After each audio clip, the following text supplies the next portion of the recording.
Muchas gracias a todos y a todas por vuestra presencia. Me voy a limitar simplemente a explicar un poco el sentido de este acto de una manera un poco improvisada.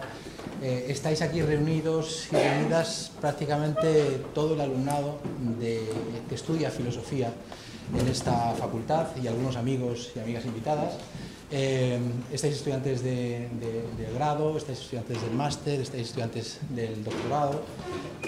Queríamos hacer este acto primero por una suerte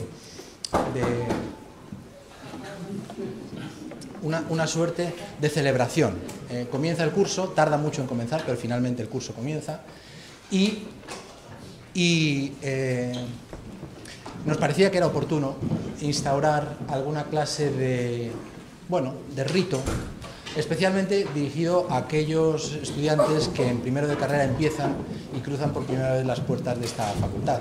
Realmente el primer año de los estudios universitarios de cualquier persona, si realmente lo hacemos bien desde la facultad, debería ser algo que cambiara en algún sentido sus vidas, no siempre para mejor, pero que cambiara sus vidas. Y lo cierto es que ese es un poco el sentido celebrativo que tenía este acto. Invitaros a todos, especialmente a los alumnos de primero, pero con ello también poner un poco a la vista de todos el sentido de comunidad que queremos que sea esta facultad en sus diversos niveles y en sus diferentes grados de aprendizaje. Para eso pusimos en marcha el año pasado una iniciativa que confiamos tener fuerza y energía suficiente como para mantener a lo largo del tiempo, que le dimos en llamar las conferencias Miguel Servet. Este sería el segundo de los años que celebramos esas conferencias Miguel Servet, con la idea de ir alternando profesores de la casa, como el año pasado ocurrió con el profesor José Solana, que se jubilaba, y era un acto también celebrativo, en este caso de despedida, pero celebrativo también. Y nos parecía importante e interesante ir alternando esta perspectiva que diera lugar a que pasaran por nosotros, dejando cierta huella, gente cuyo trabajo intelectual realmente ha sido importante, o bien para los alumnos de la facultad, como fue el caso del profesor Solana, o bien, como es el caso del profesor Laval, no solo para los alumnos de la facultad, sino para todos los que nos dedicamos a la filosofía en un sentido, digamos, profesional, ¿no?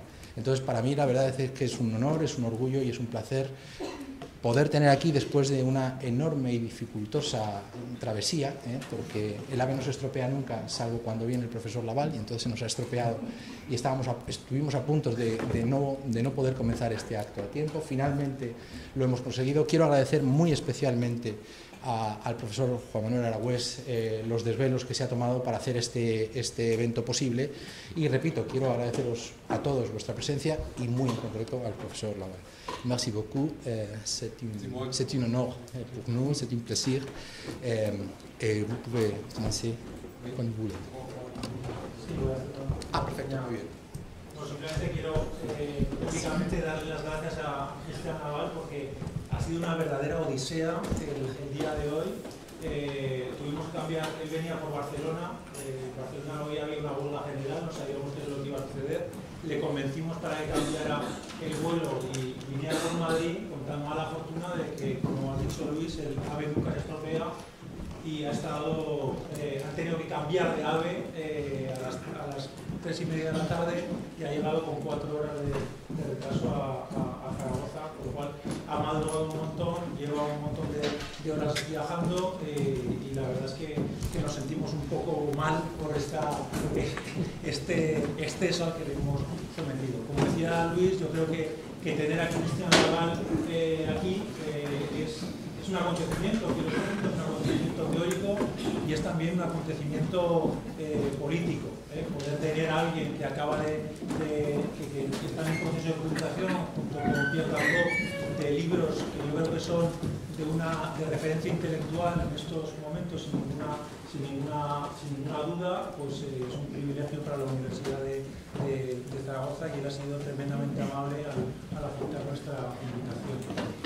Simplemente una cuestión de logística, que vamos a hacer va a ser, como veis, vamos a proyectar el texto, él lo va a leer en francés, aunque quizá haga algún tipo de digresión sobre el texto, y yo iré pasando para que quienes no entendáis el francés lo podáis entender. Y luego en el turno de preguntas se podrá preguntar bien en francés, bien en inglés, bien en castellano, en caso de que sea en castellano se la traduciré yo, pero aquí me echarán alguna mano los colegas de francés que veo atentos, y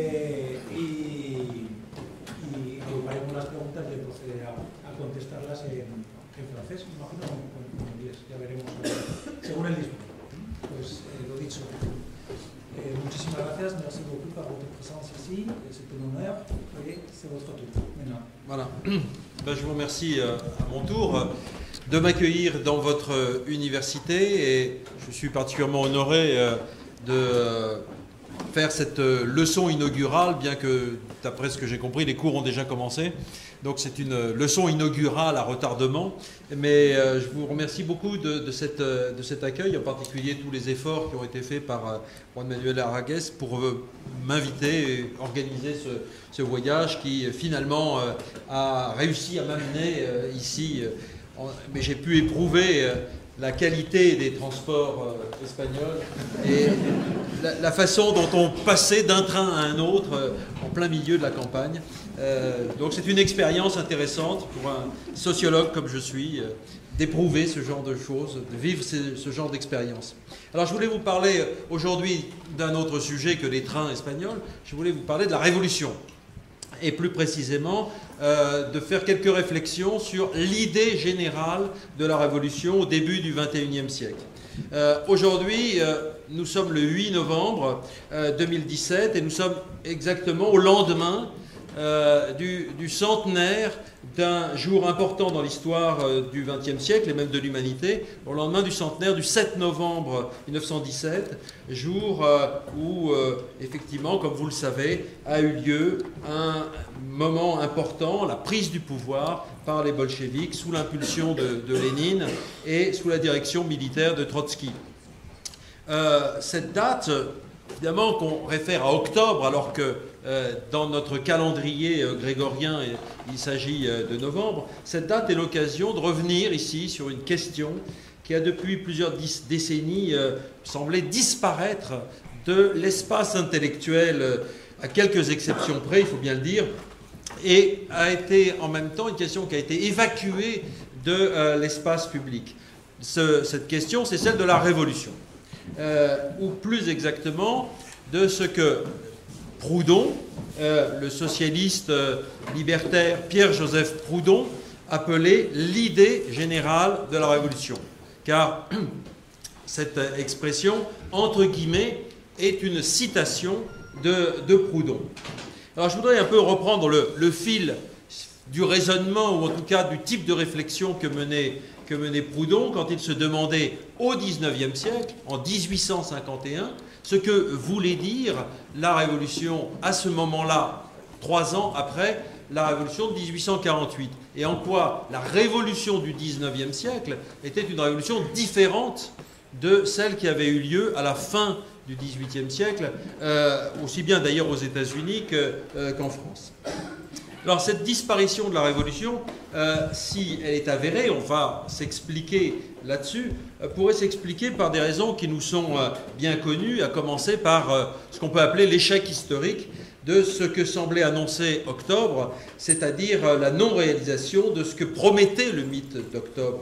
On sait qu'Octobre a désigné au XXe siècle, donc durant tout le siècle, du moins pour ceux qui en étaient les fervents célébrants, ceux qui avaient la foi, une sorte de moment originaire d'une émancipation universelle de l'humanité par le triomphe du communisme. Pourtant, ce que nous commémorons ces jours-ci, ce n'est pas ce premier jour du Nouveau Monde ou cette aurore de la libération des hommes, c'est le commencement de ce que Marx aurait pu appeler la ligne descendante de la Révolution, pour reprendre l'une de ces formules qu'il utilise à propos de la Révolution de 1948. Alors, une ligne descendante qui semble aujourd'hui rejoindre quasiment le néant près de 30 ans après l'effondrement de l'Union soviétique. Alors, que signifie ce constat que l'on peut faire de l'échec historique de la Révolution dite d'octobre? Je crois qu'il y a 2 réponses possibles.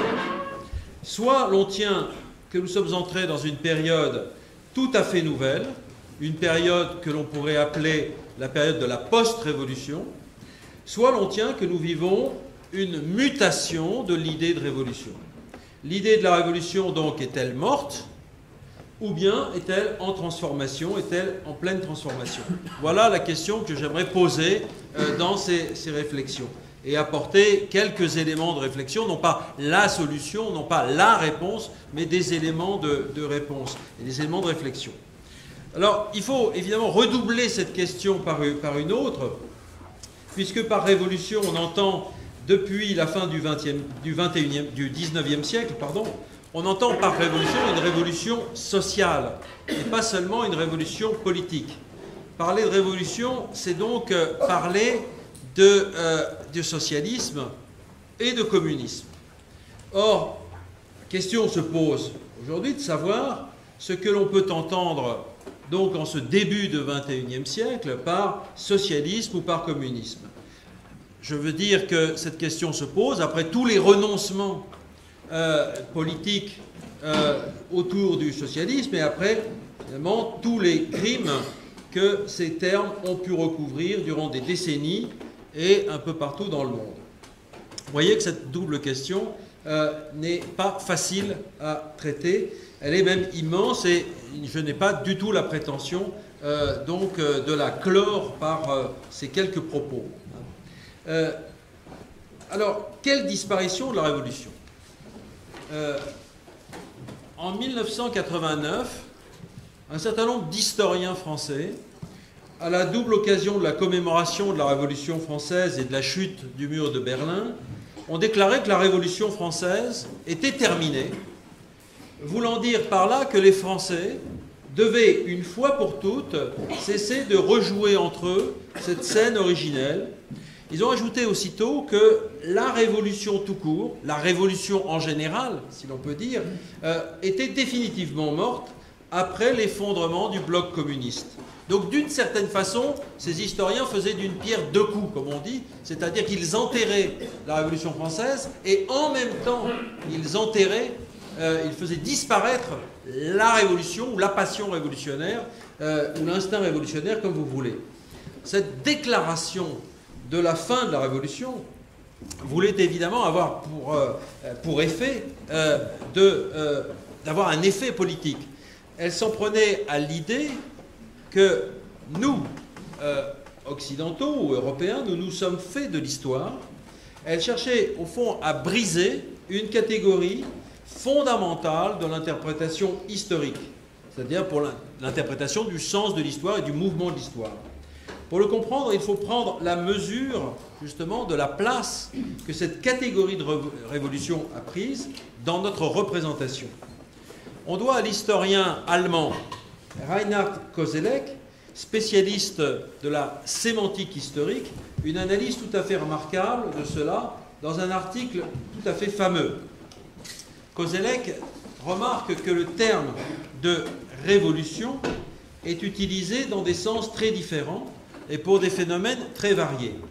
Il montre que révolution est devenu un terme finalement assez banal, assez trivial.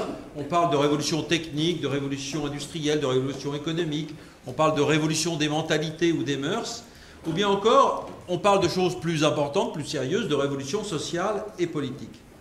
Il ajoute que c'est devenu un mot qui sonne souvent creux dans la phraséologie idéologique et qu'il s'agit plus justement d'un terme creux, qui sonne creux, que d'une observation réelle. Mais c'est aussi, et plus fondamentalement pour lui, un mot de notre temps. Voulant dire par là qu'il s'agit d'un produit linguistique de notre temps, c'est son expression. Car les temps modernes sont des temps révolutionnaires, et ce depuis la Révolution française, et sans doute même avant, depuis la Révolution glorieuse, la Glorious Revolution de 1688. Au fond, d'après Koselleck, c'est le terme central, avec celui de progrès, d'une philosophie de l'histoire. Révolution est un concept qui ne se contente pas de décrire ce qui s'est déroulé dans le passé, il désigne ce qui va arriver dans l'avenir. La révolution est, comme il le dit, un nouvel horizon d'attente des modernes. Ce concept méta-historique est tout à la fois donc un principe d'intelligibilité de l'histoire et un principe d'action. C'est en même temps un transcendantal historique et un accélérateur de l'histoire pour ceux qui, justement, vivent cette passion révolutionnaire et sont ou se veulent des agents révolutionnaires. Au fond, avec ce concept, la direction de l'histoire est fixée, elle a un sens, un avant et un après, elle connaît des retards et des accélérations sur une ligne du temps. Alors pendant longtemps, vous savez, l'histoire humaine a été enfermée dans une toute autre conception de l'histoire et du temps, a été enfermée dans un mouvement circulaire, d'un cycle immuable de forme constitutionnelle. On le trouve chez Aristote, chez Polybe et chez bien d'autres. C'est une sorte de fatalisme cyclique qui fait que les régimes politiques obéissent à un changement comparable au cycle des saisons. C'est au XVIIe siècle, et par comparaison avec la révolution astronomique, que le terme de révolution s'impose dans le domaine politique avec un certain Louis Leroy qui parle de révolution naturelle des polices. Révolution naturelle des polices. Par police, il faut entendre évidemment le mot grec de politeion, c'est-à-dire le mot qui désigne un certain régime ou une certaine constitution politique. Ce qui veut dire, au XVIIe siècle, qu'on pense qu'il y a une trajectoire que toute communauté suit et qu'il a fait revenir à un point d'origine qui est la monarchie. C'est évidemment plus qu'un écho au Copernic du De Revolutionibus Orbium Celestium de 1543, c'est en réalité une transposition dans le champ politique de la conception astronomique de Copernic. Cette idée de révolution comme rotation politique était encore une manière métaphorique d'inscrire tous les événements selon un schéma historique selon lequel l'histoire était avant tout une répétition. Au XVIIIe siècle, la signification va changer. Au XVIIIe siècle, on entend dire chez un certain nombre d'écrivains, j'en cite un là, Mercier, tout est révolution en ce moment. La révolution n'est plus le grand mouvement circulaire, c'est le changement permanent de notre quotidien. La révolution, c'est une affaire du quotidien. Nous vivons sans cesse dans notre quotidien une révolution. Mais surtout, le terme de révolution ne désigne pas seulement tous les petits changements, tous les micro-changements que nous pouvons vivre dans l'actualité, ce n'est plus simplement un attribut de notre actualité, c'est un grand événement soudain, une rupture dans le cours de l'histoire. Alors on date souvent, c'est peut-être une anecdote que les Français aiment citer pour s'attribuer justement toujours des significations nouvelles. On cite souvent la répartie du duc de La Rochefoucauld-Liancourt qui, le 14 juillet 1789, répond à Louis XVI qui lui demande si la prise de la Bastille est une révolte ou une émeute. Il lui répond « Non, sire, c'est une révolution ». Donc cette répartie est devenue elle-même historique comme ce moment où le terme de révolution désigne ce changement radical. Alors pour Hannah Arendt, à la fin du XVIIIe siècle, la révolution devient l'expérience d'un nouveau commencement, dont rend compte ce qu'elle appelle le pathos de la nouveauté, qui caractérise désormais tout événement révolutionnaire. Sans doute, les révolutionnaires américains ou français eurent-ils encore pendant longtemps l'impression de revenir à une origine. Ils eurent cependant, en même temps, le pressentiment assez partagé que les révolutions étaient à venir. Koselleck cite une phrase de Robespierre assez saisissante dans l'un de ses derniers discours. Robespierre dit « La moitié de la révolution mondiale est déjà faite, l'autre moitié doit s'accomplir. » La révolution garde cependant de l'ancienne image de la rotation quelque chose d'assez fondamental, c'est son caractère inexorable. L'inexorabilité de son avènement est tout à fait semblable à l'inexorabilité du mouvement des planètes. Et je crois que les modernes, justement, ont cru s'affranchir, et se sont affranchis de cette circularité dans la représentation de l'histoire, mais ils ont gardé pendant longtemps, et peut-être jusqu'à il n'y a pas longtemps, jusqu'au XXe siècle cette idée que la révolution était inscrite dans le cours des choses, était quelque chose d'inexorable. Si vous lisez l'introduction de la démocratie en Amérique de Tocqueville, vous avez l'expression absolument pure de cette foi dans le caractère inexorable, irréversible même, de la révolution, pour Tocqueville, de la révolution démocratique. Alors l'autre nouveauté du XVIIIe siècle, c'est que la révolution, justement, n'est pas seulement une révolution des régimes politiques, comme on le pensait précédemment et comme on le pensait depuis l'Antiquité. On pense au XVIIIe siècle la révolution comme une révolution sociale et pas seulement politique. On sait qu'Hannah Arendt, dans son essai sur la Révolution, le regrettera vivement. Quand Rousseau prophétise dans l'Émile en 1762 le siècle des révolutions, il vise un basculement social et pas seulement un changement politique. Je cite Rousseau, « Nous approchons de l'état de crise et du siècle des révolutions. Qui peut vous répondre de ce que vous deviendrez alors ? Tout ce qu'ont fait les hommes peuvent le détruire. » Ça, je pense que c'est une phrase extrêmement importante pour comprendre la signification moderne de la Révolution. Tout ce qu'ont fait les hommes peuvent le détruire. Il n'y a de caractère ineffaçable que ce qu'imprime la nature, et la nature ne fait ni prince, ni riche, ni grand seigneur. Alors, révolution et émancipation, justement, sont absolument liés depuis le XVIIIe siècle. Évidemment, il y a là la marque très profonde des Lumières. La Révolution est mouvement vers l'émancipation humaine, et une émancipation humaine qui ne tardera pas à être conçue comme complète. Elle est réalisation de la justice et de la liberté, et de l'égalité, ce qu'il ne faut pas oublier justement par rapport à Proudhon qui vient. Et c'est pourquoi les socialistes révolutionnaires des années 1830 et 1840 parleront de révolution en permanence. On a cru souvent que la révolution permanente était une expression tardive qu'on trouvait sous la plume de Léon Trotsky. En réalité, elle est utilisée par Marx, mais Marx l'emprunte aux socialistes précédents et en particulier à Proudhon.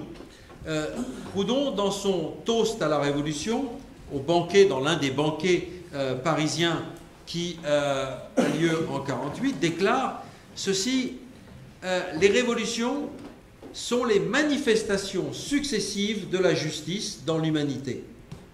C'est pour cela que toute révolution a son point de départ dans une révolution antérieure. Et il ajoute, d'où il suit que la révolution est en permanence et qu'à proprement parler, il n'y a pas eu plusieurs révolutions. Il n'y a qu'une seule et même et perpétuelle révolution. Donc, ce qu'on entend, et c'est ce que veut dire Proudhon en particulier dans son ouvrage qui s'appelle « L'idée générale de la révolution », c'est qu'il ne faut surtout pas confondre révolution avec émeute, avec révolte, avec insurrection. Il s'agit au fond d'un moment d'accélération. Il y a un long mouvement social. Le mouvement social, il faut aussi l'entendre de la façon la plus sérieuse, comme un mouvement de société, un mouvement profond de société, qui connaît à certains moments des moments d'accélération, ou encore, dit-il, des moments de précipitation. C'est une idée, d'ailleurs, qu'on retrouvera chez Marx, lorsqu'il utilisera la fameuse image de la révolution comme locomotive de l'histoire. Alors Marx, justement, vous voyez que je n'hésite pas à, ça pourra faire l'objet peut-être de questions, je n'hésite pas à faire de Marx un héritier du socialisme des années 1830 et 1840, et surtout, je n'hésite pas à faire de Marx quelqu'un qui a beaucoup emprunté à Proudhon, même s'il l'a aussi beaucoup critiqué. Marx entend libérer la révolution du passé pour, dit-il, en délivrer la poésie de l'avenir. La révolution est annoncée dans le présent, elle ne demande qu'à sortir du ventre de l'histoire. La révolution, pour Marx, et c'est le point sur lequel il insiste, n'est pas une répétition du passé, c'est l'accouchement d'une nouvelle société qui se préparait dans l'ancienne. Le modèle de la gestation et de la délivrance permet à Marx de lier l'idée dialectique de contradiction et leur nécessaire issue révolutionnaire. Et à partir de là, le socialisme scientifique légitimera l'action révolutionnaire, légale ou illégale, pacifique ou violente. Notez d'ailleurs que l'idée de socialisme scientifique est quelque chose qu'on trouve déjà sous la plume de Proudhon. Alors sans que Marx n'y intervienne directement, et sans doute contre beaucoup de ses propres actes politiques, les marxistes après lui, les marxistes après Marx, s'attacheront à construire un parti d'avant-garde, détenteur de la connaissance du sens de l'histoire et de la science de la Révolution. Et c'est ce parti qui, au moment de la Révolution russe, précisément, s'érigera à un moment donné, à un moment clé, en octobre, en nouveau souverain qui fusionnera avec l'État, et État qui sera considéré comme l'accoucheur de la nouvelle société, en particulier l'agent du développement des conditions même de possibilité du communisme. À suivre, même très succinctement, l'histoire de ce concept de révolution, on s'aperçoit du bouleversement que signifie ou signifierait la fin de la Révolution, la disparition de la Révolution pour les modernes, pour les contemporains plus exactement, la fin de la Révolution comme horizon d'attente. On se rend compte de ce que représenterait alors l'entrée dans un univers intellectuel et politique post-révolutionnaire. Si la Révolution a vraiment disparu du champ de nos pensées, de nos modes d'appréhension de l'histoire, alors il faut bien se rendre compte que c'est une rupture, c'est, si je puis dire, une révolution mentale considérable, puisque nous sommes les héritiers de 2 siècles et demi de conception de l'histoire et de conception de la Révolution. Alors l'argument principal de cette thèse post-révolutionnaire doit être évidemment pris très au sérieux. Il repose sur le fait, comme le souligne très bien l'historien François Furet que j'évoquais tout à l'heure, l'historien de la Révolution française François Furet, comme il le souligne, le communisme, dit-il, n'a jamais conçu d'autre tribunal que l'histoire. Et le voici condamné par l'histoire corps et biens. Donc, cet argument repose sur l'idée que l'échec d'octobre, l'échec de la promesse d'octobre, l'échec du communisme ou d'un certain communisme signifie pour lui la fin du communisme, mais aussi la fin de la Révolution, en tant qu'on a pu penser au XXe siècle la Révolution que dans les coordonnées du communisme. La Révolution, donc la Révolution en général, la Révolution comme principe d'intelligibilité et d'action, donc est-elle morte du fait que l'histoire du XXe siècle a apporté un démenti à toutes les formes de nécessité historique ou d'inexorabilité de la révolution émancipatrice. L'idée de la révolution est-elle anéantie du fait que l'on ne peut plus l'investir d'une croyance dans son caractère inexorable? Alors, il nous faut faire un mouvement de réflexion un peu compliqué pour pouvoir répondre à cette question. Alors, je n'ai pas évidemment le temps de développer tous les arguments nécessaires pour contredire cette assertion, cette thèse. Je me tiendrai d'abord à l'essentiel. Premièrement, il convient, je crois, de se méfier des usages, souvent un peu faciles, du préfixe post. Post-moderne, post-révolutionnaire, post-démocratique, post-national, etc.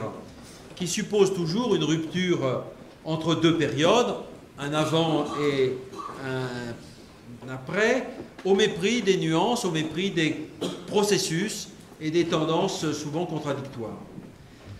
D'une certaine façon, utiliser, comme on le fait trop souvent, le préfixe post comporte ou reconduit un certain fatalisme tout en simplifiant le diagnostic. Ensuite, l'argument consiste à inférer de la fin d'un certain type de communisme, donc la disparition de la révolution et de l'esprit révolutionnaire. François Furet a écrit un ouvrage, je ne sais pas s'il est traduit en espagnol, qui s'appelle « Le passé d'une illusion ». Il l'a écrit, il l'a publié en 1995. Je cite simplement une phrase qui est très symptomatique, si vous voulez, de ce qu'il entend dire. L'idée d'une autre société est devenue presque impossible à penser. Nous sommes condamnés à vivre dans le monde où nous vivons. Il y a là, vous voyez, un fatalisme tout à fait inverse de celui que j'évoquais tout à l'heure, c'est-à-dire le caractère absolument nécessaire de la révolution. D'une certaine façon, pour Furet, nous ne pouvons plus penser même une autre société, donc fatalement, nous ne pourrons vivre que dans la société qui est aujourd'hui la nôtre, qui s'impose à nous. Alors Furet tend à confondre l'impossibilité de concevoir une autre société, la fin de toute aspiration à un changement radical de la structure sociale et la fin d'une certaine sorte de communisme. Pour lui, l'effondrement de l'Union soviétique et l'affaiblissement des partis communistes signifient la fin de l'idée communiste en général. Mais n'y a-t-il pas des formes très différentes de communisme dans l'histoire? Ne faudrait-il pas parler des communismes plutôt que du communisme? Il y a certainement eu un communisme des bolcheviks, centré sur le parti, et très loin, mais il est très loin d'avoir été la seule forme existante de communisme. En d'autres termes, il convient sans doute d'avoir le sens de l'historicité du communisme, du phénomène communiste. En tout cas, il me semble, à mon sens, on ne peut pas confondre cette disparition d'une forme spécifique avec la disparition du communisme en général. Mais il y a un autre phénomène qu'il ne faut pas négliger. Loin de disparaître, l'idée de révolution, aujourd'hui, a été récupérée, a été recyclée par le néolibéralisme. La révolution comme marque essentielle de l'actualité. On a vu apparaître au XVIIIe siècle. La révolution comme transformation globale, affectant aussi bien l'économie, la société, la politique. Toutes ces caractéristiques ont été reprises par le néolibéralisme. Il ne s'agit évidemment plus d'une révolution populaire dégouvernée, il s'agit d'une révolution par le haut, menée par des oligarchies qui se sentent investies d'une mission révolutionnaire, de transformation de la société, et qui n'hésitent plus, ou de moins en moins, à forcer le destin par des mesures autoritaires, par des politiques impopulaires, voire par des coups d'État plus ou moins constitutionnels, comme cela a été le cas au Brésil. Je vous ai amené ici l'ouvrage d'un candidat à la présidence de la République, Emmanuel Macron, qui a réussi à devenir président de la République française. Le livre qui a appuyé sa candidature et sa campagne s'appelle « Révolution ». Le sous-titre, évidemment, est un peu plus conciliant, puisque c'est « Réconcilier la France ». Donc une révolution conciliatrice. Donc la révolution néolibérale, je vous rassure, se veut en même temps réparatrice et réconciliatrice de la gauche et de la droite, puisque précisément Emmanuel Macron s'est fait élire sur un programme ni gauche ni droite. Je sais qu'en Espagne, il y a aussi des formations de ce genre qui se veulent ni de gauche ni de droite. Donc Macron est un pur néolibéral qui se veut ni de gauche ni de droite, mais en tout cas purement néolibéral. La nouveauté donc de la période que nous vivons, c'est une sorte de révolution en permanence, dirigées par des oligarchies. Ces dernières ne disent pas « la révolution est morte » ou « la révolution a disparu ». Elles disent « la révolution, c'est nous ». Il ne s'agit pas seulement d'adapter les sociétés à la mondialisation ou aux nouvelles technologies. Ces contraintes, évidemment, nous obligent à changer de modèle social, mais il s'agit bien plus encore de refaçonner la société selon la norme de la concurrence et de l'innovation. On retrouve dans cette révolution néolibérale un mélange de nécessité historique et de volontarisme de la liberté. Alors, bien entendu, cette révolution néolibérale contient une conception de la liberté qui n'a strictement rien à voir avec l'émancipation sociale des prolétaires d'autrefois. Elle prône la libération, je cite, des forces créatrices, des entrepreneurs et des fondateurs de start-up.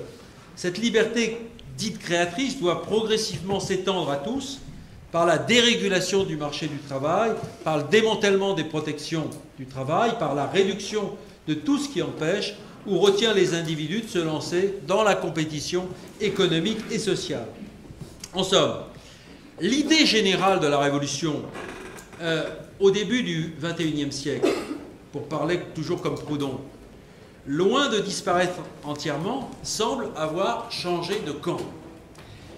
Les oligarchies néolibérales prétendent même aujourd'hui en détenir le monopole légitime. Ce qui, on va le voir, est certainement une prétention très exagérée. Et je voudrais maintenant montrer ce que dans la gauche, dans ce qu'on appelle la gauche, la révolution est devenue. A-t-elle encore une certaine vivacité? Ce qui est caractéristique du moment que nous vivons, c'est, je crois, l'éclatement, voire la contradiction des significations qu'à gauche on peut attribuer à la révolution. Il y a d'une part des héritages toujours vivaces et toujours prêts à se revivifier, à se réactualiser au gré des circonstances. D'autre part, il y a des formes dominées, marginalisées, de révolution ou de communisme qui réémergent là où on ne les attendait pas nécessairement. Enfin, je voudrais au moins avancer l'hypothèse qu'un sens nouveau de la révolution est en train de se constituer ou de se reconstituer. Alors, les figures multiples et contradictoires de la révolution aujourd'hui, il y a d'abord des héritages qui sont enfermés dans l'idée de la révolution. Je crois qu'il y en a au moins deux qui sont encore très présents. C'est le rapport de l'idée de révolution à la nation, d'un côté, et d'autre part, le rapport de la révolution à l'État. Nation et révolution, il faut bien le savoir ou le rappeler, sont historiquement liés. Ou plus exactement, la révolution se dédouble au XVIIIe siècle. D'une part, elle se moule dans le creuset de la nation, c'est l'idée de la nation révolutionnaire. D'autre part, elle se définit aussi comme dépassement des nations, comme cosmopolitisme ou comme internationalisme au XIXe siècle. Évidemment, cette idée de nation révolutionnaire a été profondément transformée, mais on peut voir qu'il y a eu des prétentions justement à relayer les deux grandes nations révolutionnaires qui se prétendaient telles, la France et les États-Unis, avec le patriotisme soviétique, avec l'Union soviétique qui a prétendu être au XXe siècle la nation, la seule nation révolutionnaire. Constatons, disons plus simplement, que la révolution s'est nationalisée et il y en a encore des restes. En tout cas, en France, il y a un certain nombre de formations politiques qui se réclament à gauche de cette idée de nation révolutionnaire, et c'est particulièrement le cas d'un homme politique qui s'appelle Jean-Luc Mélenchon, dont vous avez peut-être entendu parler. Un autre héritage de la révolution, de l'idée de révolution, c'est le rapport à l'État. Il existe toujours une tradition selon laquelle la révolution signifie d'abord et avant tout la prise du pouvoir d'État par une classe, une fraction de la population ou par le peuple entier. Là aussi, on peut dire que la révolution, au XIXe et au XXe siècle, s'est moulée non seulement dans la forme nationale, mais aussi dans la forme étatique. Alors évidemment, on sait que Marx s'est très tôt inquiété de cette façon dont la révolution pouvait s'inscrire dans une perspective étatique. On sait que Marx distinguait la nécessité d'une forme nationale de la révolution et d'un contenu qui resterait international. De même qu'il a voulu croire que la prise du pouvoir par le prolétariat, que la dictature du prolétariat s'accompagnerait d'un dépérissement de l'État. Néanmoins, le destin de la révolution russe a été tel qu'on a pu parler, ou qu'on peut parler, d'un communisme d'État, d'un communisme bureaucratique d'État, qui a considérablement relevé l'idée d'État, si je puis dire, en tout cas assimilé la révolution à l'État ou au parti État. Alors, s'il y a ces traces durables, il y a aussi des choses tout à fait nouvelles, ou des réveils en tout cas, des reviviscences de traditions révolutionnaires minoritaires. Je voudrais évoquer ici, et en particulier à Saragosse, le fait que dans beaucoup d'endroits dans le monde, et en particulier en Espagne, on voit apparaître ou réapparaître ce que certains appellent un municipalisme progressiste ou un communalisme libertaire, dont le principe et dont l'ambition pourrait être définie comme l'autogouvernement communautaire ou local. Selon cette tradition, la transformation sociale ne consiste pas essentiellement à prendre le pouvoir d'État, mais elle passe par la mise en place de nouveaux rapports entre gouvernants et gouvernés, par la mise en place d'institutions locales permettant la plus large, la plus intense participation des citoyens à la délibération et à la décision politique. Ce municipalisme réactive également des pratiques fédératives ou des ambitions fédératives dans la veine, dans la filiation du dernier Proudhon. Mais il y aurait évidemment beaucoup de nuances à apporter, de différences à exposer, de limites à montrer. Mais ce qui est incontestable, c'est que du Chiapas au Rojava, des modèles nouveaux d'auto-organisation populaire au niveau local, au niveau municipal, ont vu le jour depuis les années 90, tranchant de façon assez nette avec l'idée que la révolution est toujours affaire d'un centre politique autoritaire, c'est-à-dire d'un État plus ou moins transformé par la révolution. Dans un contexte, donc, je crois, très différent, mais on pourra en parler, très différent de l'Amérique latine ou du Kurdistan, je pense que ce qui se passe en Espagne depuis le printemps 2015, et je laisse de côté ce qui, évidemment, affecte l'Espagne depuis quelques semaines,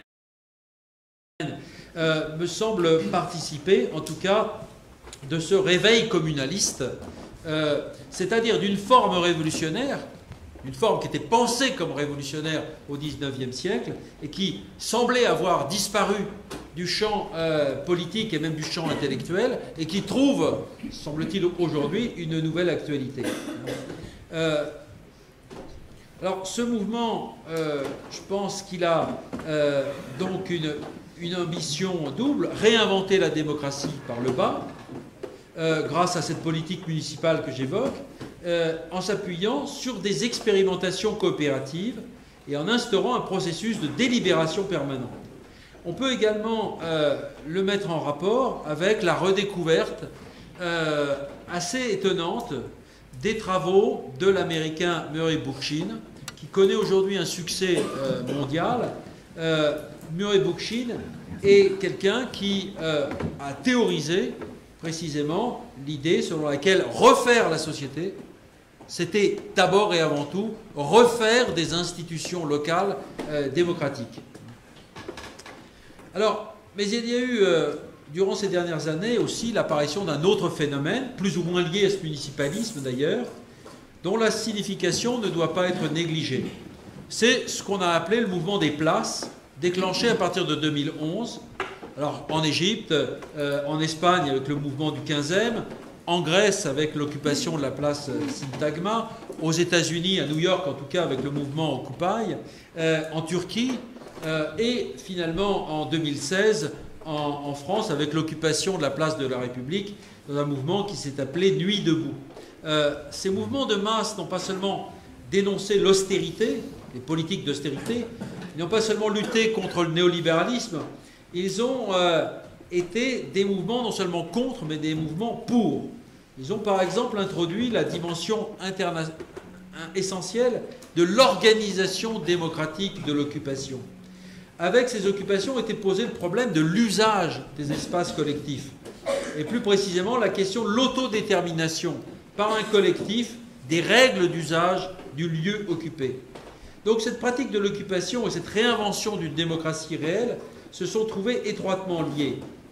Cette recherche très concrète de modalités d'organisation démocratique a renoué avec la critique de la représentation et de la fausse démocratie que nous connaissons dans nos sociétés.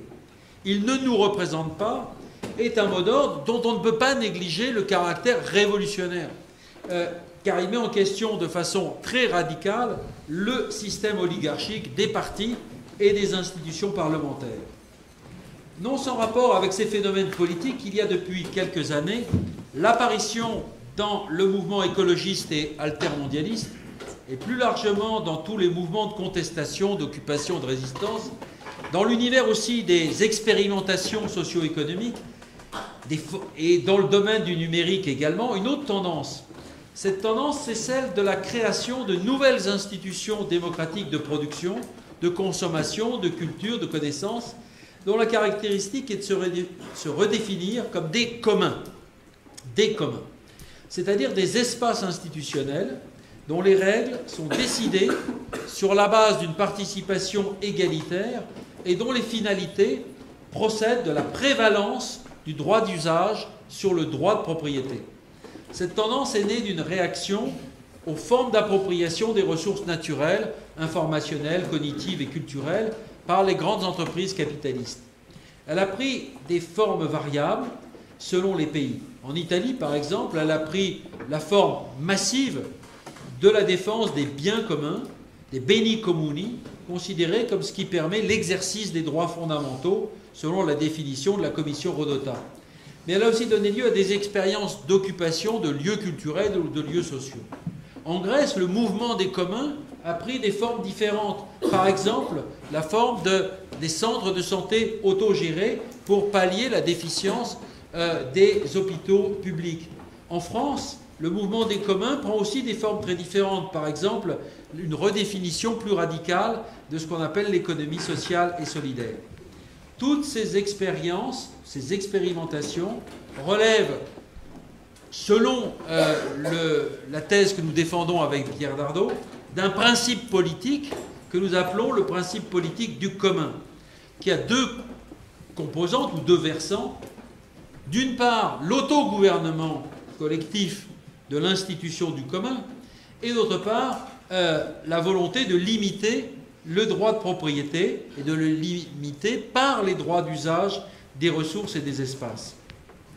Ce principe du commun, on peut dire qu'il définit un nouveau communisme, le communisme des communs, mais un communisme qui n'a plus rien à voir avec le communisme bureaucratique d'État, qui est même l'inverse de ce communisme bureaucratique d'État, puisque cette création de commun, d'une part, relativement spontanée, qu'elle ne passe pas par la médiation d'un parti, qu'elle ne procède pas du haut, qu'elle n'est pas contrôlée par un centre, qu'elle n'est pas captée par une organisation politique qui s'en réclamerait, qui voudrait en être le cerveau. À certains égards, ce qu'on peut appeler le communisme des communs, ce que nous appelons dans notre dernier livre, sur l'ombre d'octobre, le communisme des communs, renoue avec l'aspiration démocratique du premier socialisme, qui se voulait précisément extension de la démocratie au champ de la production. Mais cette fois-ci, les communs en question ne sont pas seulement des communs productifs, ne sont pas seulement des communs de la production.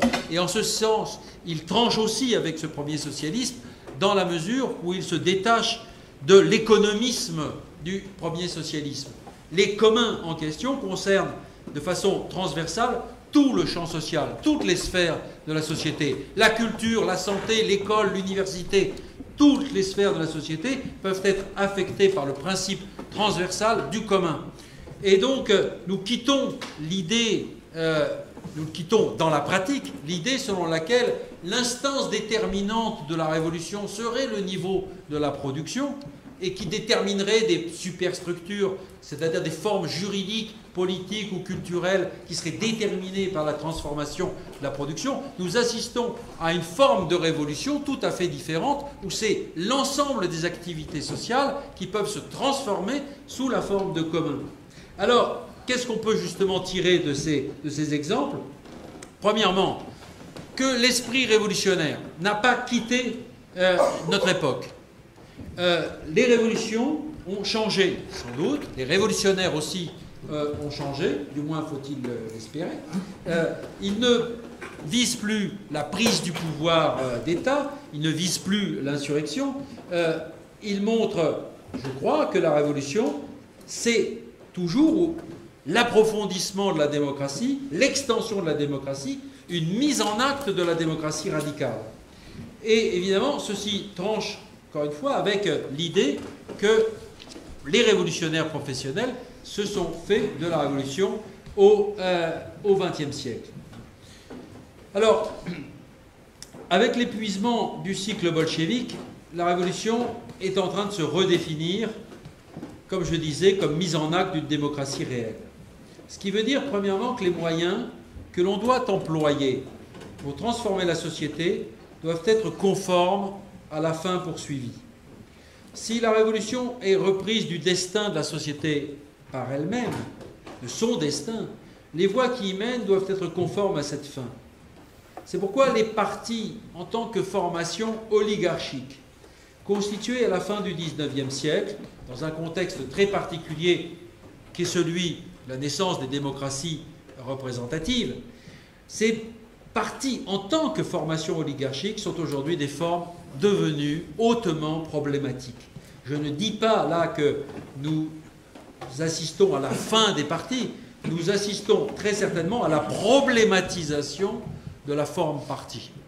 C'est-à-dire, au fond, à un état sans doute de crise, de critique interne au parti, qui est parfaitement compréhensible du fait même que la révolution se redéfinit autrement que comme prise du pouvoir par l'instrument du parti. Mais surtout, comme le constatait Arendt, la révolution depuis la Commune de Paris, passant par 1905, février de 1917, etc., la révolution espagnole, la Hongrie de 1956, le mai 68 des comités d'action, la révolution, au fond, engendre des institutions nouvelles d'autogouvernement. Et au fond, pour Arendt, le sens du phénomène révolutionnaire se trouve là, dans l'idée qu'une société, à certains moments de son existence, est capable de se réinventer ou de se réinstituer. La révolution, comme exigence de participation démocratique aux affaires publiques et aux affaires socio-économiques, donc, n'a rien d'inexorable si elle est affaire d'institutions. La révolution n'est pas inscrite à l'avance dans un développement historique connaissable. Elle n'est pas une action de la providence. Je reprends l'image qu'utilisaient si souvent les auteurs du XIXe siècle. Elle n'est pas non plus le résultat prévisible de contradictions économiques ou sociales. La révolution est affaire de création institutionnelle. Elle est affaire d'institution. Mais que faut-il entendre par institution? En quoi révolution et institution sont-ils deux termes qui renvoient l'un à l'autre? Dans toute une tradition sociologique, l'institution a été confondue avec l'institué, c'est-à-dire avec ce qui est établi, avec ce qui est debout, ce qui est installé, ce qui est assis. Or, dans le terme même d'institution, il y a beaucoup plus. Il y a une dimension active et créative, la dimension précisément de l'acte d'institution. Le philosophe Merleau-Ponty, dans son cours de 1955 sur l'institution, Notez que l'institution ne pouvait être comprise latéralement, à la manière des sociologues fonctionnalistes qui considéraient un seul côté de l'institution, justement, celui contraignant, celui supérieur, antérieur et supérieur aux individus, c'est-à-dire qu'ils avaient pris le point de vue unilatéral, unique, de l'institué. Pourquoi? Parce que pour eux, ce qui comptait, c'était la façon dont les individus intériorisaient les institutions sociales pour devenir des êtres sociaux. Or, l'institution, justement, a deux côtés, l'institué et l'instituant.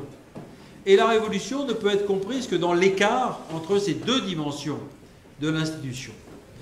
Et donc, il faut bien penser, à travers tous les exemples que j'ai rapidement évoqués, que la révolution n'est pas prise du pouvoir par un parti, ni un processus guidé par un État, instrument qui accouche d'une autre société. La révolution n'est rien d'autre que la réinstitution de la société par elle-même, pour reprendre une formule de Merleau-Ponty. On peut dire également, pour reprendre cette fois-ci une formule de Castoriadis, que la révolution, c'est la manifestation de la capacité collective d'auto-institution de la société. C'est-à-dire sa capacité à agir sur elle-même par la création d'institutions nouvelles. C'est la révolution, ou plus exactement le moment révolutionnaire. C'est celui où une société, dans un temps bref, refaçonne ses institutions centrales. Et, poursuivre Castoriadis, la Révolution française aurait été la première, précisément, à se définir elle-même comme auto-institution explicite de la société. C'est-à-dire manifestant la remise en question de l'institution entière de la société. C'est pourquoi, pour Castoriadis, toute révolution véritable est un acte collectif d'autonomie et de création. Et on comprend également que la logique de la révolution est d'être en permanence, d'être permanente, mais pas au sens du XIXe siècle. Elle est permanente, c'est-à-dire qu'elle doit être instituante, au sens où les institutions qu'elle crée, pour rester conformes à l'esprit de la révolution qui les a fait naître, doivent être conçues de telle sorte qu'elles puissent être remises en question selon des règles démocratiques, à la fois instituées et instituantes. C'est-à-dire que toute institution véritablement révolutionnaire, née de la Révolution, doit comporter en son sein des règles qui permettent sa remise en cause permanente. La Révolution doit être intégrée, si je puis dire, aux institutions elles-mêmes. C'est le grand défi, évidemment, de toute révolution, mais loin de penser comme Sartre, qu'il y a une sorte de fatalité inhérente au processus révolutionnaire, cela suppose donc que l'agir instituant ne se pétrifie pas. Cela suppose donc, entre autres, de se dégager de tout un imaginaire étatique et de toutes les formes politiques aliénantes de délégation politique. Et là, ça dépend d'une seule chose, c'est-à-dire de la force de la passion révolutionnaire et de la puissance de l'envie, du désir de participation politique, de participation de tous aux affaires publiques. Et là, pour le coup, il n'y a aucun miracle possible, il n'y a aucune providence. Il n'y a que la volonté des masses de s'occuper de leurs propres affaires. Et là, personne ne peut en décider. Aucun parti, aucun leader, aucun chef, aucun intellectuel ne peut décider qu'à un moment ou un autre, il y aura cette participation, cette volonté de participation démocratique. Voilà, au fond, ce qu'on peut, je crois, dire dans la lignée, si je puis dire, de la réflexion proudhonienne, c'est-à-dire dans la façon dont Proudhon essayait de réfléchir la Révolution au XIXe siècle. Proudhon, pour terminer par lui, reste un auteur par beaucoup d'aspects, comment dire, il mérite d'être oublié par certains aspects. Bon, je pourrais détailler ce que je veux dire par là. Mais il reste, je pense, actuel quand il insistait sur le fait que la révolution sociale, au XIXe siècle, elle avait commencé bien avant 1948. Elle avait commencé par la création par les producteurs eux-mêmes de formes de travail, de formes d'échange, que l'on dirait aujourd'hui des formes alternatives. Les prolétaires avaient créé des associations ouvrières, des institutions de secours mutuels, des mutuelles, des coopératives. Les prolétaires, avant 1948, avaient créé un nouveau droit économique incarnant des valeurs de solidarité et d'égalité. Ils commençaient à créer des institutions qui étaient les embryons des syndicats, les bourses du travail. C'est-à-dire que les prolétaires avaient commencé à instituer la démocratie ouvrière. Ils avaient commencé à construire, je cite, l'édifice nouveau des institutions industrielles. Alors ce n'est pas dire qu'il faudrait reprendre Proudhon, il faut le laisser là où il est, il faut le laisser dormir tranquillement. Mais je crois qu'il y a dans l'idée de révolution permanente, de révolution en permanence, tel que Proudhon l'entend, quelque chose qui est extrêmement important pour nous. La révolution, au fond, elle n'attend pas justement le grand moment révolutionnaire. La révolution, elle commence quand des gens sont capables de créer des institutions nouvelles, quand ils sont capables de transformer les institutions existantes, quand ils sont capables d'insuffler un nouvel esprit aux institutions existantes. Est-ce que l'heure, justement, n'est pas venue ou revenue de mettre en œuvre des utopies réelles? Je reprends ici la formule du marxiste américain Eric Olin Wright dans un livre très important qu'il a écrit sur le sujet. Des institutions, des utopies réelles qui, dit-il, érodent le capitalisme. Mais cette réponse, par les utopies réelles, n'est peut-être pas suffisante. Évidemment, s'ouvre un énorme chantier qui est celui de la stratégie. Comment articuler cette érosion par le bas, par la création de ces communs que j'ai évoqués tout à l'heure, avec la nécessaire démocratisation des institutions démocratiques, c'est-à-dire comment démocratiser la démocratie elle-même, comment la lier à la réinstitution des services publics, comment dépasser non seulement le capitalisme, mais aussi l'imaginaire étatico-national. Autant donc de questions stratégiques que je ne fais ici qu'évoquer, qui vont bien au-delà de notre propos, qui n'est jamais qu'une introduction à une réflexion et à une discussion collective. Je vous remercie de votre écoute.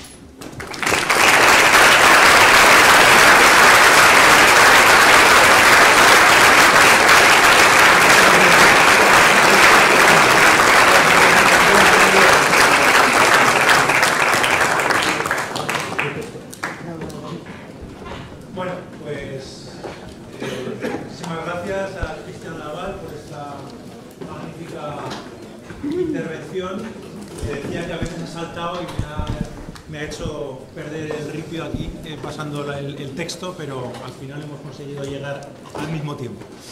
Bueno, me decía que prefería que se agruparan las preguntas, entonces vais preguntando, agrupamos 3 o 4 preguntas y él contestará por bloques. Palabras.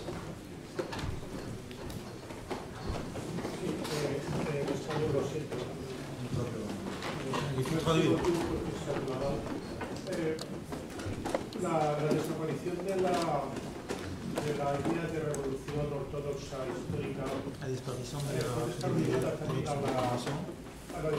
de la idea del pueblo. Me refiero más concretamente a la posición de Toni Negri con el concepto de la desaparición, que de alguna manera la desaparición de la idea revolucionaria en esta especie de acomodación estado parcial para las instituciones existentes y a su transformación, pero no de manera radical, no hablamos de la toma del poder por el pueblo, tiene que ver precisamente con el cambio de pueblo por multitud, en el sentido de de voir aussi les révélations de la les changements du conseil de multitude, la conception de nouvelles formes de révolution. Gracias.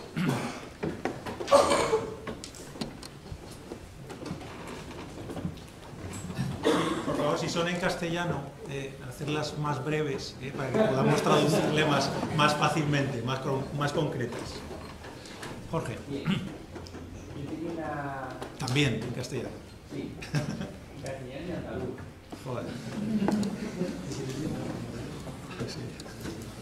Tenía una cuestión muy específica sobre la obra común que estoy junto con la Question à propos de votre œuvre commune. y aprovecho la ocasión para decir que es una obra maestra. Il dit que c'est une œuvre maestre, de maître. Pero que curiosamente me encuentro con una crítica a un planteamiento de poder criticar la democracia liberal y de apostar por una democracia participativa. La crítica que hacemos en el libro es que no se puede partir de una ontología para Vous construir dites una política. qu'on ne peut pas partir d'une ontologie pour une politique. Sin embargo, yo opino que ese es mi propósito, mi tesis doctoral, Dans sa thèse doctorale, elle défend que si se puede hacer una crítica a la democracia liberal y una propuesta de democracia participativa partiendo de una ontología.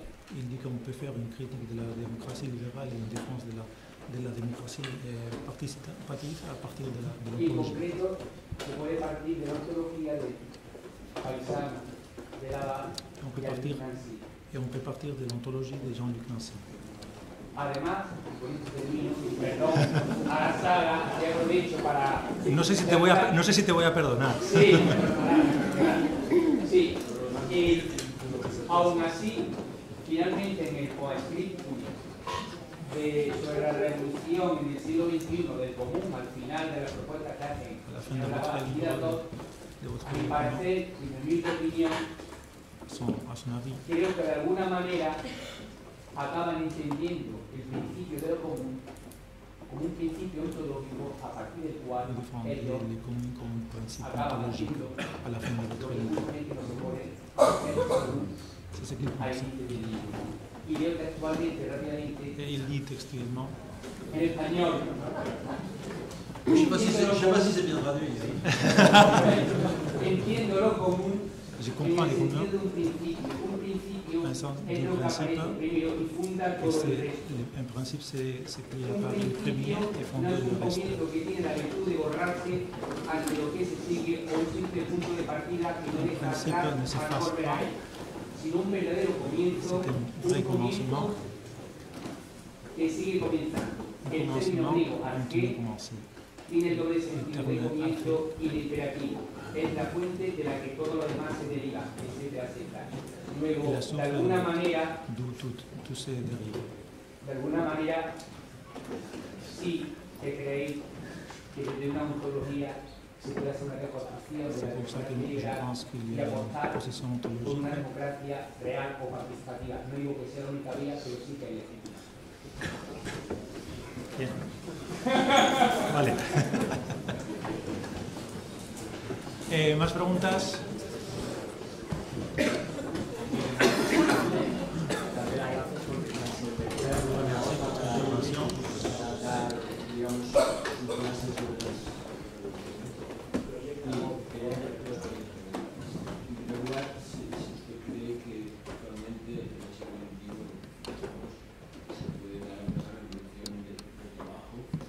Si on pense qu'il est possible une révolution d'en bas, intellectuellement.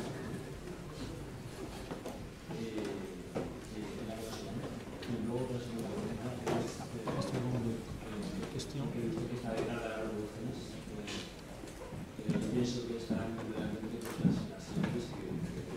Qu'est-ce qu'il y a derrière les révolutions? Je pense que ce sont les élites qui sont en derrière.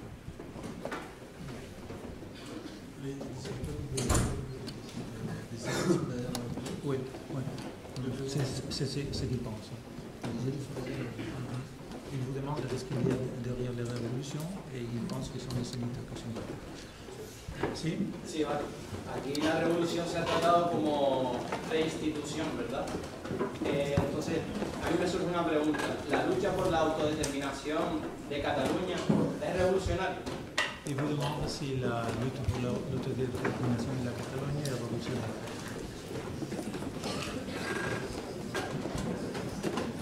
Vous voulez que j'intervienne dans des débats qui vous divisent beaucoup? C'est gentil de poser des questions comme ça. Te agradece mucho la pregunta.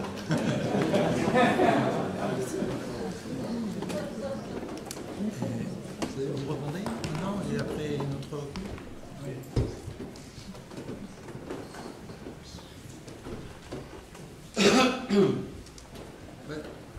Je pense que ceux qui aujourd'hui, disons, essayent de se situer dans une perspective révolutionnaire. ¿Voy haciendo traducción? Sí. Je vais faire des choses. Très bien. Vous pouvez commencer et je traduis. Vous allez doucement et je traduis. Oui. Donc je vais répondre brièvement Voy a responder brevemente et lentement. y despacito. C'est pas facile. Oui, oui. Ceux qui se placent, se positionnent dans une perspective révolutionnaire, Porque se coloca en una perspectiva revolucionaria, comme Toni Negri par exemple, como Toni Negri, sont amenés, sont conduits à redéfinir les acteurs historiques, on pourrait dire les sujets politiques, son llevados a redefinir los actores políticos, los sujetos políticos, et les formes d'action ou les types de les formes de révolution. y las formas de acción y de revolución. Il y a certainement chez Negri Hay en Negri un rapport entre sa conception des multitudes et l'idée qu'il se fait du processus communiste. una relación entre su concepción de la multitud y la idea que él se hace del proceso revolucionario. Mais je ne suis pas là pour exposer les thèses de mon ami Negri. No estoy aquí para exponer las tesis de Negri, de mi amigo Negri. Nous avons travaillé, c'est pour l'anecdote si je puis dire, nous avons travaillé avec Negri Trabajado con Negri pendant 2 ou 3 ans durante 2 o 3 años dans un débat continu en un continuo debate et nous avons maintenu nos différences, nos divergences.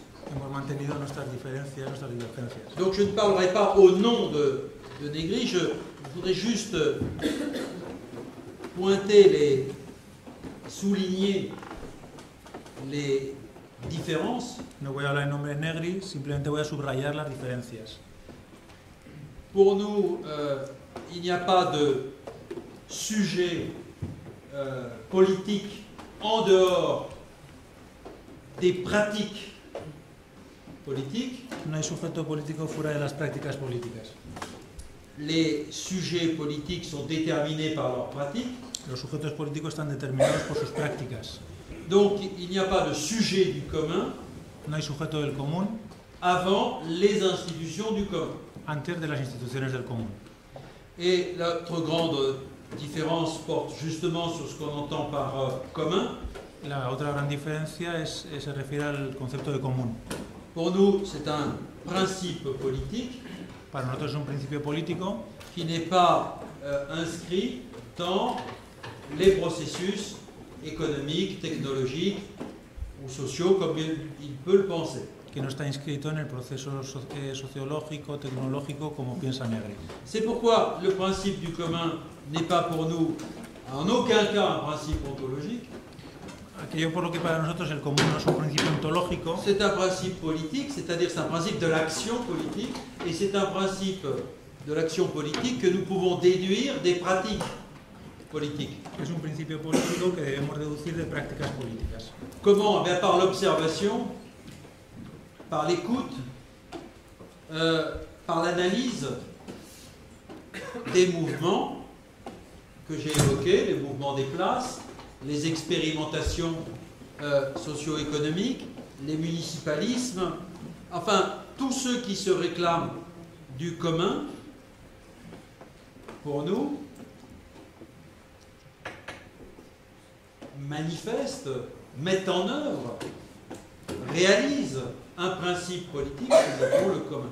Todos los movimientos a los que hemos hecho referencia, las plazas, etcétera, etcétera, ponen de manifiesto ese movimiento del común. Quand j'entends des villes, des plateformes municipales ou municipalistes qui se définissent comme villes en commun, Saragosse en commun, Barcelone en commun, la Catalogne en commun, etc., je ne vois aucunement un principe ontologique qui serait à l'origine de ces politiques du commun.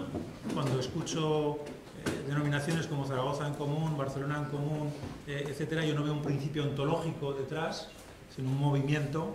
Voilà, je vois des acteurs politiques qui entendent réinstituer la vie politique, intentan restituir la vida política, voilà, à partir d'idéaux, de valeurs, a partir de ideales, de valores, qui sont ceux de la démocratie, que son los de la democracia real, ou de la démocratie qu'on pourrait dire tout court, de la vraie démocratie, ou de la démocratie profonde ou radicale, selon les expressions qu'on veut simplemente utiliser. de la democracia, bien sea profunda, radical. Et nous n'utilisons jamais l'expression, je crois, jamais l'expression de démocratie participative. Mais peut-être je me trompe, ce n'est pas notre vocabulaire. Creo que no utilizamos nunca la expresión democracia participativa. Pourquoi? Quizá me equivoco. Pourquoi? Parce que démocratie participative est une expression redondante, tautologique. Democracia participativa es una expresión redundante, tautológica. La démocratie est par définition participative. La democracia es por definición participativa.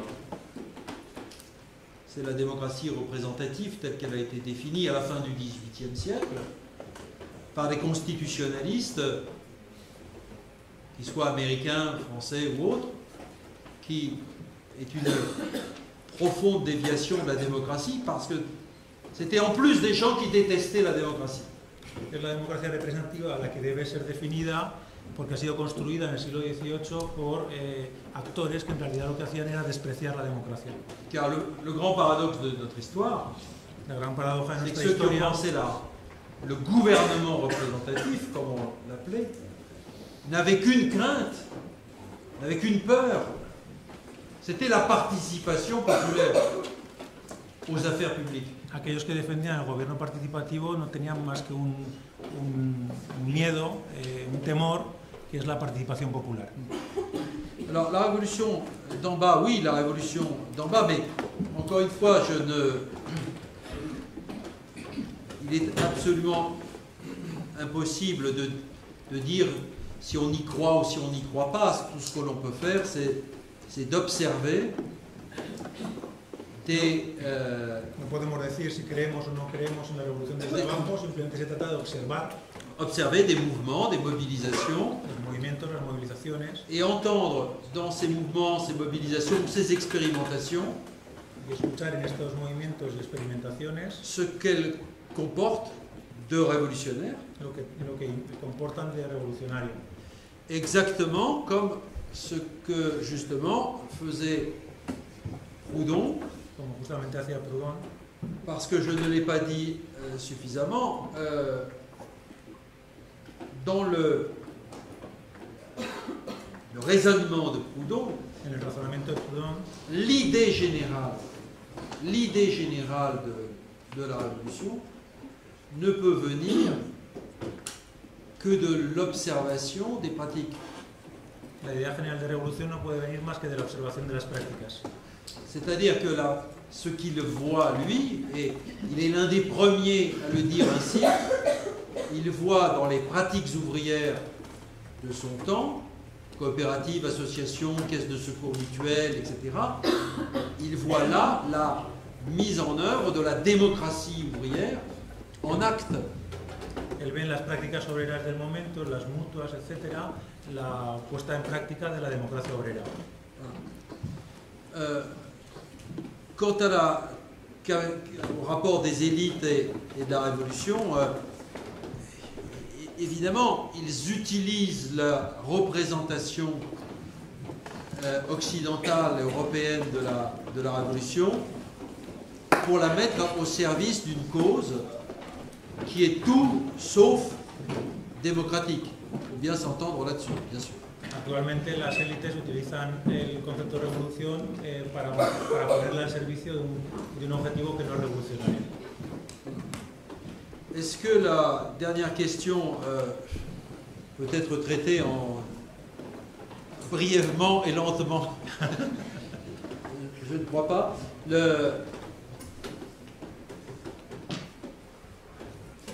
Puisqu'il est question, je ferai une réponse un peu lâche. Voy a hacer una respuesta un poco cobarde. Oui, Gracias.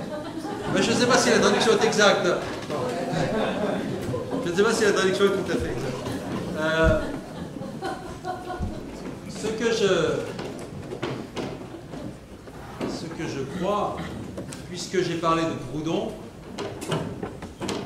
et pour en revenir à ce que nous disons avec Pierre Dardot dans Commun, c'est que ce qu'il y a sans doute de plus conforme dans le passé à ce qui a cours dans les mouvements qui se réclament du commun aujourd'hui, c'est les thèses communalistes de Proudhon qui se sont réincarnées, si je puis dire, dans la Commune de Paris. Lo que hay más cercano a los procesos revolucionarios actuales en el pasado son las tesis comunalistas de Proudhon que se recogieron luego en el movimiento revolucionario de la Comuna de París. Mais cette thèse communaliste des communards, des acteurs de la Commune de Paris, estas tesis comunalistas de los comuneros de la Comuna de París s'accompagnaient d'une pensée fédéraliste qui venían acompañadas de un pensamiento federalista qui repensait complètement l'organisation politique des nations. que repensaba por completo la organización política de las naciones. L'idée étant que les entités fédérées, en particulier les communes, ne soient jamais assujetties au centre, que ces entités fédérées gardent le maximum de liberté, le maximum d'autonomie. La idea es que las entidades federadas no estuvieran sometidas a un centro, sino que guardaran la máxima autonomía posible. Et ce qui est étonnant, c'est que ces pensées communalistes et fédéralistes sont largement nées en France, dans un pays qui est totalement contraire au communalisme et au fédéralisme. Lo que es sorprendente es que este planteamiento nace en una Francia que precisamente es un país muy centralista. Puisque c'est le modèle même de la nation une et indivisible, c'est la nation précisément qui ne supporte aucune sécession et très peu d'autonomie. Es el modelo mismo de la nación centralizada que no soporta de ninguna manera cualquier tipo de movimiento secesionista. Or, il y a au moins deux pays, j'accepte la Suisse, il y a au moins deux pays en Europe qui ont été très marqués par le proudhonisme dans sa version communaliste et fédéraliste. Hay dos países al menos en Europa que han sido muy marcados por la visión federalista de Proudhon. La Belgique, Bélgica et l'Espagne. y España. Et donc, ce qui est étonnant, si vous voulez, quelqu'un comme moi, c'est de voir que le débat se situe en Espagne entre une position centraliste. Lo que es para mí sorprendente es ver que en España el debate se coloca entre una posición centralista qui ressemble beaucoup au dogme historique français, que se parece bastante al dogma histórico francés, et d'autre part une revendication d'indépendance, c'est-à-dire de création d'un autre État-nation, y por otro lado un reclamo de independencia, es decir, de creación de otro Estado-nación, alors que vous pouvez penser que le mouvement du commun, la politique du commun, mientras que podríamos pensar que la política del común, les villes en commun las ciudades en común, du printemps 2015 allait conduire plutôt à une réactivation du modèle fédéraliste. deberían conducir más bien a la reactivación de un modelo federalista. Voilà ma réponse, j'espère qu'elle n'est pas si lâche que ça.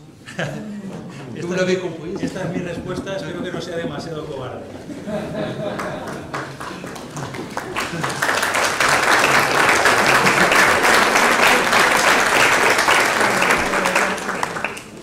Cándido quería preguntar, tenemos... Tienen que ser breves las preguntas porque... Yo quería felicitar al profesor porque... Digo que yo quería felicitar al profesor porque un pensamiento dominante ha sido como que al neoliberalismo no era alternativo. Y leyendo su libro Lo Común, es cuando me di cuenta de que efectivamente había una alternativa. Sobre todo ha sido el pensamiento del común. Aquí en España, de hecho, algunos concejales de ahora Madrid, cuando se ofrecían su cargo, decían todo es común. Y yo era ahí, y de eso descubrí lo que era la revolución del común, la descripción de lo público, estatal y lo público común, democracia, participativa, recuperación de los servicios públicos que tratan de remunicipalizarlos. Claro, yo lo que quería preguntar es que en tanto en cuanto hay una alternativa, aquí en España estamos asistiendo a unos ataques brutales para que todo este movimiento desaparezca desde el ámbito mediático, impresionante, desde el ámbito político estatal. Igualmente, hace unos días el ministro de Economía acaba de intervenir la economía del Ayuntamiento de Madrid. Y ya no digamos...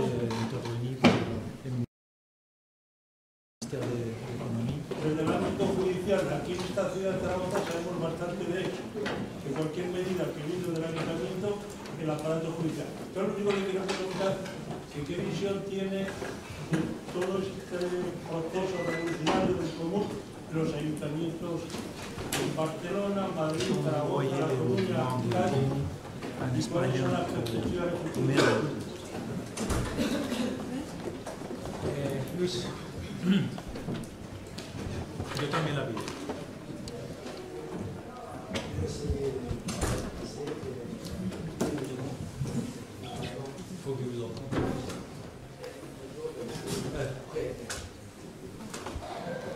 Je suis d'accord.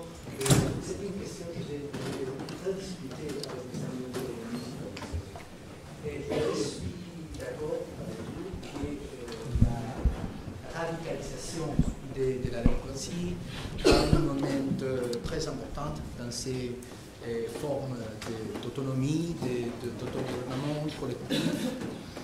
Mais ma question, c'est si la dimension des problèmes auxquels nous sommes confrontés a-t-elle une solution à l'échelle micro, à l'échelle petite de cet autogouvernement collectif, de l'institution du commune que vous avez parlé. Ne sont pas très sérieux, trop grands certains problèmes pour les aborder dans une perspective de participation des citoyens, de libération collective, de décisions politiques. Comment parcourir, c'est ma question, comment parcourir cette distance entre la dimension micro et la dimension macro de certains problèmes? Vous avez parlé du principe du commune, de la communauté. Est clair que la catégorie de communauté fait appel à le prochain, à la petite distance. Je voudrais vous demander, c'était une bonne catégorie pour résoudre certains problèmes d'échelle mondiale que nous avons aujourd'hui. La cuestión es básicamente algo que yo he discutido con muchos amigos municipalistas, y es que por más que sea importante esta radicalización de la democracia que suponen las formas de autonomía, de autogobierno, de participación colectiva, de implicación, mi pregunta o mi duda siempre con respecto a mis amigos municipalistas es si la dimensión y la escala de los problemas que nosotros tenemos que enfrentar desde el punto de vista político no es de tal magnitud que un intento de abordar la revolución política desde lo común nos obliga de algún modo a quedarnos siempre en la escala micro, porque es obvio que en la escala macro de los problemas que tenemos que resolver es evidente que ese proceso de participación, de implicación colectiva, de autogobierno, de autonomía, es muy difícil de dar. Entonces, lo que yo le preguntaba al profesor Laval es cómo poder recorrer esta distancia que hay entre la dimensión macro y la dimensión micro, y si esa apelación a lo común y a la comunidad, que es un concepto que remite siempre a lo próximo, a aquello que genera vínculos profundos y estables y no por tanto distantes, si realmente es una categoría adecuada para, bueno, pues resolver ciertos problemas de una magnitud ya mundial, global. A ver, hay 3 palabras y vamos a cerrar el turno porque si no, no nos dará tiempo. Yo retiro la mía porque tengo que hablar con él. ¿Cómo deberíamos observar la actividad política, la actividad revolucionaria en el caso no occidental, como es el caso latinoamericano, el caso africano, el caso asiático? ¿Con qué prudencia deberíamos ver su praxis política?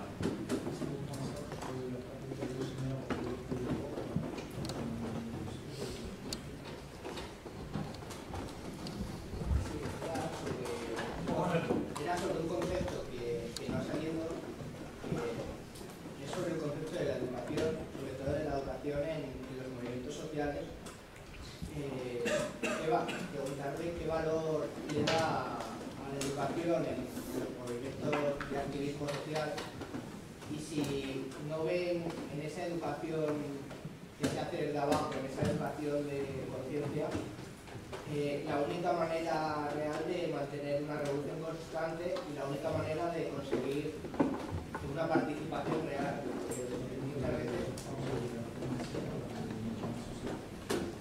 Muchas veces los movimientos acaban sufriendo acaban entrando en ese juego de continua revolución que ha explicado, en el que estamos ahora, en el que parece que no hay nada estable.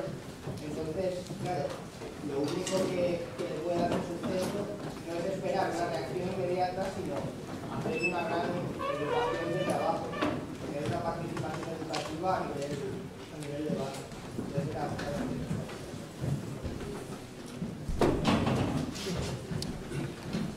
sí, está en relación con la pregunta que los movimientos sociales para producir mejoras en el ámbito micro y las dificultades de pasar hacia el ámbito macro, ¿qué valoración hace del proceso vivido en Grecia?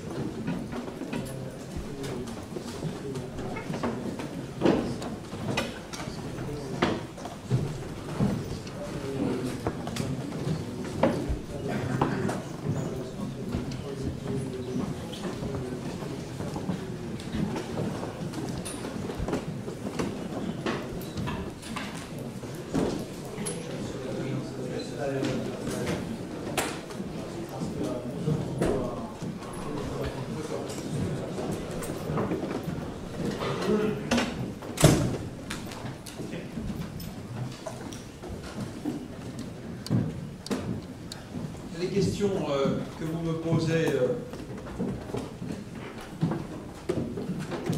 sont liées les unes aux autres, en tout cas beaucoup sont liées les unes aux autres. Sur le municipalisme, je crois qu'il y a en Espagne comme en d'autres endroits, mais particulièrement en Espagne, une expérience politique qui dépasse le cadre espagnol, qui a un retentissement européen et même mondial, puisque la experiencia española municipalista no solamente afecta a España, sino que ha traspasado nuestras fronteras. Puisque, par exemple, au Québec ou au Brésil, j'ai pu m'apercevoir que ce qui se passait, surtout Barcelone, il faut bien le dire, c'est surtout Barcelone qui concentre l'attention, cette expérience municipaliste est débattue, observée, analysée, et on en attend beaucoup, peut-être trop, mais on en attend beaucoup. Ha visto en lugares como Quebec o como Brasil que la experiencia municipalista, en concreto la de Barcelona, es muy debatida. Qu'est-ce qui, je l'ai dit, est frappant dans cette expérimentation, c'est, je crois, le fait qu'il y a d'un côté une politique du proche, comme vous l'avez dit, de la proximité, c'est-à-dire l'idée que la démocratie, c'est d'abord je reprends l'expression de Subirats, de Joan Subirats, une forme de vie collective. Ça me semble un point très important. Parte de la idea de que la democracia, como dice Joan Subirats, es una forma de vida. Deuxièmement, je pense que l'autre point assez fascinant, c'est l'articulation entre un pouvoir municipal et des formes économiques alternatives. Es fascinante la vinculación entre un poder municipal y formas económicas alternativas. Et évidemment, le troisième point qui me semble important, Y el tercer punto que me parece importante c'est le lien es el nexo entre les villes. entre las ciudades. Je pense en particulier à cette réunion qui a eu lieu sur les Fearless Cities, je ne sais pas comment on dit, les cités sans peur. Le parece interesante la relación entre las ciudades y piensa en una reunión que hubo de las ciudades sin miedo. Autour de l'accueil des réfugiés. Sobre el tema de la acogida de refugiados. Pourquoi? Parce que se recompose un espace politique. Porque se recompone un espacio político. En dehors des relations entre États. Fuera de las relaciones entre los Estados. Et j'en viens à ce point-là. Je ne crois pas que l'on puisse tout attendre des municipalités ou du niveau municipal. No creo que se pueda esperar todo de la municipalidad, del ámbito municipal, del nivel municipal. Par contre, on peut attendre beaucoup du développement d'un espace politique qu'on pourrait dire transnational, à la fois infranational et transnational. Pero se puede esperar mucho de un espacio político transnacional. C'est-à-dire un rapport entre les villes, une politique entre les villes. Una relación entre las ciudades, una política entre las ciudades. Qui ne passe pas nécessairement par les États. Que no pasa necesariamente por los estados, por los países. Alors ça nous amène à une considération plus vaste. L'organisation politique dont on pourrait penser qu'elle est en germe dans ce mouvement n'est pas simplement des micro-expériences, mais plutôt la constitution d'une forme politique fédérative ou crypto-fédérative, je ne sais pas comment dire, entre les villes, des fédérations internationales entre les villes menant des politiques conjointes. No se trata solo de experiencias particulares de las ciudades, sino que se apunta ahí la posibilidad de una cooperación y de la gestación de una política cooperativa entre estas ciudades que desbordara el ámbito municipal. Devant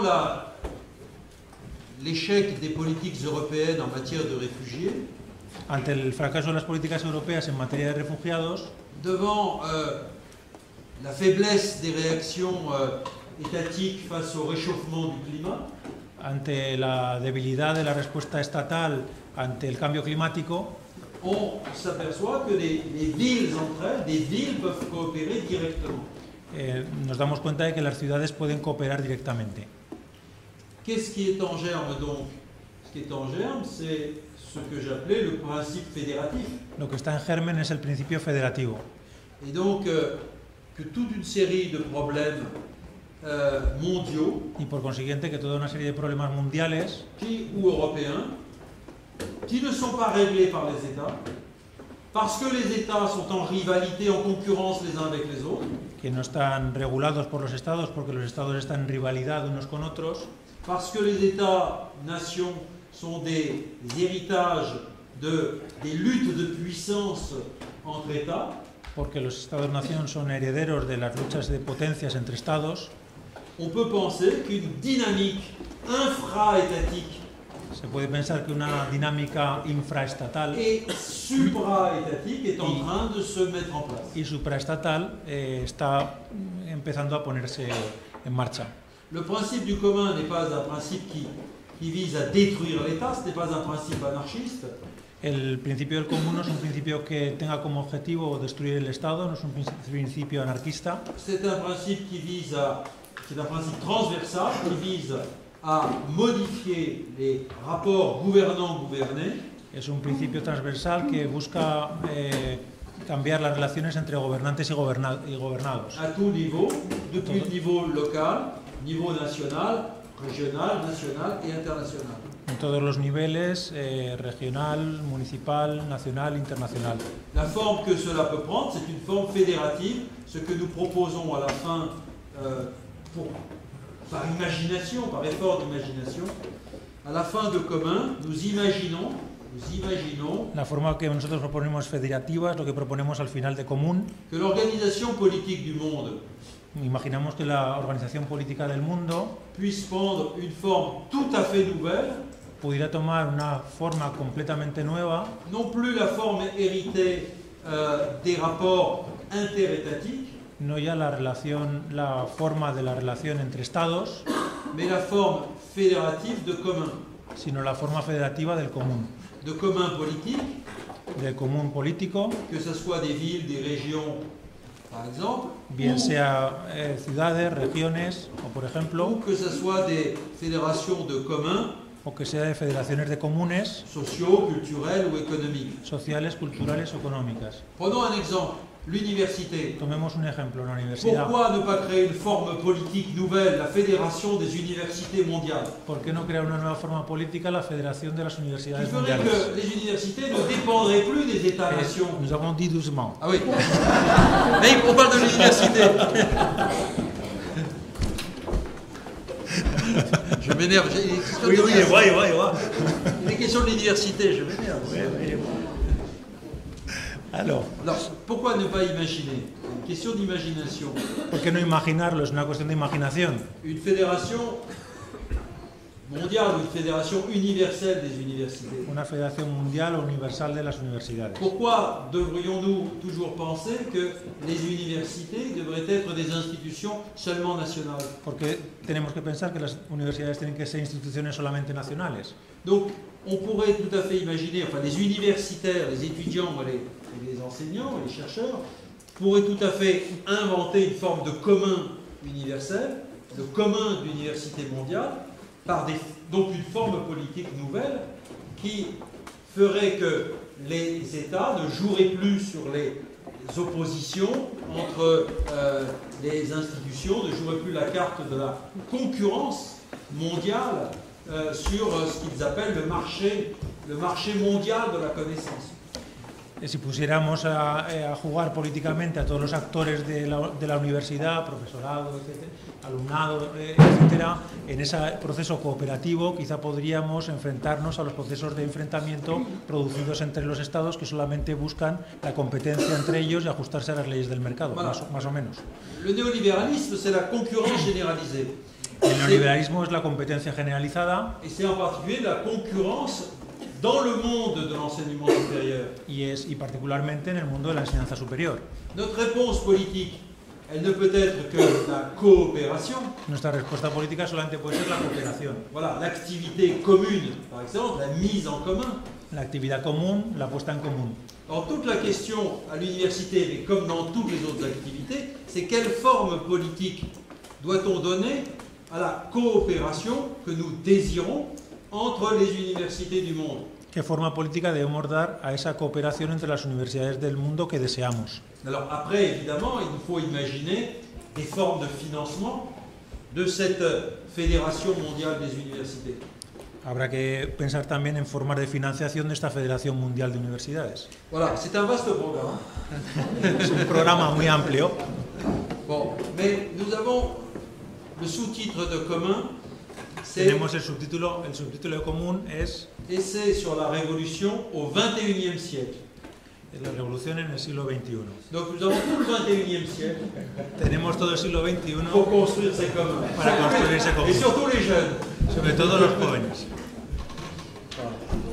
C'est tout.